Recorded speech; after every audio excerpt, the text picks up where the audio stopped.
What's going on, everybody? How y'all feel? You tuning into another episode of Male Translations with your boy Clarence Brown. I got my guest over here, Pastor Dozier, man. I had to bring him back in for another episode, man. Highly respected, young pastor. My pastor as well, man. So I had to bring you in to chop it up once more, man, because I got stuff I need to get off my chest. Hey, it's things, man. There's a lot of ladies been, supporting the Male Translation podcast, and at the same time, they got issues that they've been, approaching me with and everything. So I say, man, I need to get a spiritual perspective on some of this stuff. You know what I mean? So that's why I brought you in, Pastor Dozier. So just jump right into it, brother. Like a lot of these women, man, they see that it's a new trend, nowadays where you got these side chicks developing everywhere around the world, man. It seems like, everybody has a side chick when it comes to men and whatnot. So, a lot of the women, man, they feel like, man, why do men keep the side chick? They had that question, man. They feel like, it's an epidemic at this point, you know what I mean? Like nowadays, it's become so second nature. They feel they can't even trust a man really because at the end of the day they gonna have somebody on the side, like Fabulous say, the main course ain't the same without something on the side. So you know what I mean? I had to chop it up with you, bro, because I wanted to hear, how you felt about why men keep the side chicks, brother. I'm gonna get my perspective too. Well, you're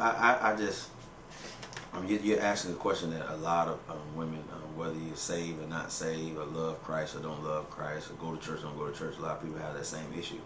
Why do men have side chicks, or why they can't leave this one alone, or why everything so great in the beginning, and then all of a sudden you got another side chick, or just straight up not just side chick. Why do men cheat?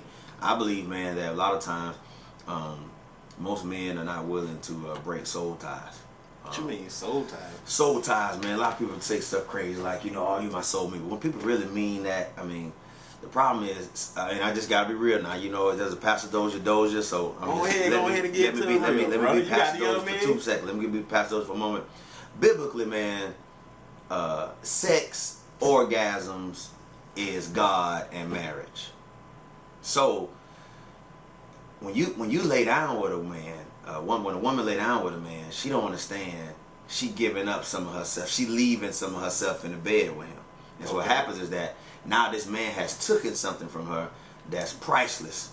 So what happens is that every time a woman allow a man to lay down with her, he leaves something with her. And so what ends up happening is 9 times out of 10, the man not gets in the habit of leaving something, just like a dog. He pees and he comes back around it, and he do this, he come around it, and so it's not intentional. But from a biblical perspective, man, because it's a real soul tie, he want to leave her alone. But you call him a freak, or you call him a dog, but when it really came down to it, he got caught up in something he got tied up in. It's beyond just his flesh. That's why a lot of times he could be right, he could be in church, he could do all the right things, but he never broke the soul tie. He never went back and killed what was right. And according to the Bible, every time you have sex with somebody, it's really marriage. So you can't take the God out of sex, and you can't take the sex out of God. And so what's confusing to people is, why he can't leave her alone? He say he don't like her, and he tell her, I can't stand her, but he get that one call, and he go back, because it's something that's beyond that. See, sex in general, and I just got to say this right quick, and I'll let you talk. Sex in general was a really created by God. So being sexual and loving sex is not a sin. So it's just like saying you don't tell God to ask forgiveness because you get hungry. It's natural. So it's okay to be sexual. The problem with it is that that was the celebration out of your flesh, man, your physical celebration. God allowed you to have physical happiness outside the spirituality because of the covenant marriage. Well, we all buck that and start having sex without the marriage. And then what happens is, okay, now one day you're going to love the girl, but you're tied up like this. And so and women do it too. You marry Clarence, but you still like Mike. You know what I mean? Yeah. And you say I love, but I just think it's both sides. I don't mean to cut you off, but I have people that tell me, this fellas all the time, man, they like, man, look, a man's biggest weakness is a woman. You know what I mean? So I always feel like when it comes to the side chick theory, I guess, you know what I mean, it's that it's a weakness for men. Men feel like, okay, well, and we even talked about it. Sometimes men feel like the woman owe me. You owe me. Right. But I don't know if his biggest weakness is a woman. I think his biggest weakness is mine, because see, a man we're visual. So a man, when a woman walk by, he looking at her, but he don't know he gon'. Yeah, he turn around. He He's trying to look back at her Right. because he's so visual. And mentally, he started thinking, man, I wonder this and this and this. Mm-hmm. And so I think a lot of times mentally, if a man can whoop it in his head, he can whoop it anywhere. Because where your head go, your body gonna follow. And I just believe that without a shadow of a doubt. Find out if a woman, if you want to find your dude is about a side chicks, find out where his head at. Well, how they do that? Well, I mean, I think you got to ask the right questions, man. I mean, at the end of the day, most women, they want to hear all the right stuff, but they don't want to ask the right questions. Most women, they get moved easily off compliments because they don't have their own self-worth. So a man tell her she fine, you thick to death, you this, you think, and so she start losing focus of the fact that, hey, guess what? He could say anything. You got to start asking the right questions. Hey, guess what? And I know it seems difficult, but it's better to get them difficult questions out the way. Have you ever cheated on a girl before in a relationship? Most times the woman, when she meet the dude, you the side chick in the beginning. He said, I'm just working through some things right now. And so what happens is, you all right with it in the beginning. Guess what? You came in the door as a side chick, and you think he gonna leave side chicks alone. Nah, he gonna leave you out the side. And so a lot of times women, it ain't even about, it's about respecting yourself. Don't keep disrespecting yourself. Like, don't come in the door as a side chick and say, well, you know what? I'm gonna pray he gonna change. Well, that Bible say you gotta worship the spirit and the truth. And the truth is, not just spirit, you can pray about it, but the truth is, your name was side chick first.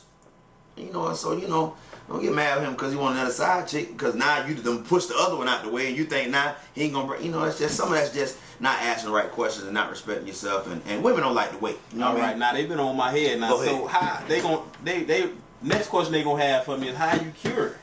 Well, I mean, I think the first thing you gotta do is be willing to find a man who's willing to go through thick and thin. I mean, some of that stuff Steve Harvey wrote, man, I look at that stuff and everybody talking about his book and stuff, it was cool. Right. I think every situation is different, but I think from a first perspective, you're a woman, kill your itch first. Right. Don't let the man know you got an itch. What you mean? Well, I mean, if you're a woman, man, you know, and you know you done had sex before. What's tough about it is, see, it's hard to stop something when you know you can go get it. It's just like the big girl who overweight, and you know she know where sweet potato pie at. You telling her don't stop eating, but she know where it's at. Yeah. You know what I mean? So it's hard. It's easy for you to say it because you know sweet potato pie ain't your stronghold. But for her, she want it. So a lot of women they let men know too early that they thirsty. Never let a man know you that thirsty. Hey, we got a sixth sense for that, bro. I already know. Yeah, we can smell it on you. I mean, and so we come over, she's like, no, I'm just hanging. You can come over tonight. Oh, Lord, you thirsty. Yeah. He coming through. He coming through. It don't matter who he got, no matter who he with, you're thirsty. And I think the biggest mistake women make is they get too thirsty. And then what happens is this, you get mad with a man because he's attracted to thirsty women. But you help add to that because you were so thirsty. And so now also you get married. You say, no, I'm great, baby, I'm working. I want us to be great. You my soulmate. I want everything to be great. Right. You forgot that your man fell in love with thirsty women. And now you ain't thirsty no more because y'all moved in together and everything going to be great and great. Right. And guess what? He's attracted to thirsty. And you never recognize it because at the time you thought it was about you. You thought you was the best woman in the world. And you know, every woman feel like when she lay down with a man, he tell her everything was great. Girl, you the best in the world. I'm telling you, girl, something about you. Your stuff's so good. Yeah. All of that foolishness. And what ends up happening is we end up going back to something that's different. And to me, woman, respect yourself, trust God, wait till he give you the right one, because 9 times out of 10, you really ought to ask the man, whose man are you, mine or are you God's? Because it's going to come back to that. Trust me. You ask anybody that's been together 40, 50 years, they're going to come back and tell you the same thing. Ask any of them, they say, guess what? It was God. We prayed. You can't, everybody got the dream of 40, 50 years, but they don't want to do the right stuff. So, you know, I'm just, pray for me. I got mad right there. I'm just, you know. I know you turned. Now check it out, man. So many women put it on the man, and you came in the door thirsty. So, you know. Well, what I'm saying, okay, hold on. And I'm saying thirsty meaning you came in showing that flesh, that sex. So you say you want love, but come on, he met you Thursday, this Friday morning. But listen though, you know. now I'm gonna give the benefit of the doubt to the women that approach me and say that these women aren't the thirsty women. They the ones came in, you know, with a head on their shoulders and everything. Okay. But it just be that they're with a guy, like you say, they can't you know, turn down the temptation. You know, when a woman, like I talk to you all the time now, when a woman approaches you, you get that feeling that woman's attracted to you. Right, you know what I'm saying? You know. And so I tell men, and especially my partners all the time, say we all go through the same thing, we just handle it different. Right. You know what I'm saying? So when you see that woman or you feel that woman approach you on a certain level where you start to feel your nipples tighten up, you know what I'm saying? Yeah. And you like, man, she kind of coming on to a player, you know what I mean? So, you know, for a guy like me, you know, I might sense that and say, all right, well, cool, let me clear it before it gets to a level where, you know, I might not be able to control myself or put myself in a position where, I done threw everything on the line. Right. You know what I mean? While another guy might not have that same mindset at all, just feel like, well, shoot, man, damn, she coming on to me like that, man. Let me see where this go. Right. You know, and for the woman that might have been with that guy, you know, she probably know how she supposed to manage that. Set your man up, man. I know it's gonna sound real flawed, so all the men out there don't get mad at me. Set your man up. Woman, listen. Let's put Pastor Dozier to the side, because this is not great pastor talk. From Dozier, this just the real dude Dozier. If you really want to know where your man at early on, and you don't want to waste another 3-4 years of your life, you meet a dude off rip, he's saying you good, he don't know your friends yet. This is what you got to do. You got to get one of your friends that you know that's attractive, not the other one, not that other one. You know that other friend, not her. Get the one that's attractive. Take it down. The one that'll try him. And guess what? You'll know then. Let your girl go try him and let her be a little thirsty. And if he bite, then guess what? Open your eyes. Don't act like, well, you know, that was just one time. And he just was going through something. He explained. And you find out off rip where he at. Because guess what's going to happen? If you don't do that, you're going to waste 30 years of your life. Here's the problem with a woman. Can I go and tell you the biblical knowledge? Pastor Dozier. That's what you The Bible says that a woman has a desire of a husband. Wow. You know what that means? If you are not born with the gift to be celibate and by yourself, and women, a whole lot of y'all don't have that. Amen. If you don't have that, that means you desire a husband. Right. So what's happening is a woman's, her best nature is to help a man. So you get a dude, guess what? He ain't got no job, he ain't got nothing going, but you say, I can make him right. I can put him a nice polo on, I can help him, I can do this. And so you better when you help him. The problem is you don't see what's hurting you. So you guess what? You know he got another chick. You seen his phone ringing. You seen this and this happen. But you say, guess what? I'm gonna be better. I'm gonna show him it ain't where he at. It's where he wanna be. And it's all that crazy stuff. And what's happening is at the end of the day, you're sick because you thought you can change him. You can't change a man. You gotta let him change himself. So you gotta give him reason to change. And this is what most women don't want to do. You want to try to change him. How about you be different? You know, I want to be like this. So you go out with everybody else. You do the same thing every other chick do. And so guess what? You keep wondering why you get treated the same way.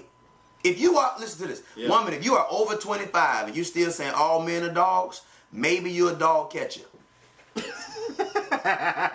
Hey, man, everybody don't have them problems. But you make a lot of sense. That do make a lot of sense. Yeah. But, you know, I had to get it off. Real talk, get it off. Me too, I'm sorry. You know, because, you know, it's like I say, these women, they be weighing me down. Right. You know, but at the same time, it's on a good level because they want to know what's going on really in the mind of a man and what's making us do the things we do. So you know, I still believe it's some soul tie, man. When a boy like right now, if you're an 8-year-old boy right now, man, I talked about this once before, man. It's just 8-year-old boy watching this. Well, because he watching TV. He's seeing videos and he's seeing this and this and this. And so the greatest stars now got the most women, all our rappers, all the stuff you let your kids watch. He growing up one day, you killing him for another chick because he think. Look at this video. This dude got 8 women in the video. Yeah, that makes sense. You know what I mean? And so we got a world that's kind of training people. And why mothers do it. Look at my son. He just as mannish. And see, mannish end up turning to be whole. Now you mad with him. Yeah. Now you got somebody calling you saying, Sister Claire, I'm sorry, Miss Johnson. You know, Clarence done did, you know, all that. You know, it's just... Yeah, so that's dope, man. That's dope. I'm sorry. Nah, man, you touched a lot of areas. You touched a lot of areas, man. So, hey, y'all let us know how y'all feel, man. I had to bring the pastor in here, you know what I mean, give his respect from spiritual line of sight. Yeah. You know what I mean? But at the same time, we need to know how y'all feel. So, like, comment, share, as I always say, as we always say, the male translation. And leave those comments like you always been doing. Thanks for the subscribing. Keep subscribing, and we'll see y'all next week, man. It's your player partner, Clarence Brown. My pastor over here, Pastor Dozier, you know, dropping gems on us and everything like that. We'll see y'all another time, man. Take it easy. Peace.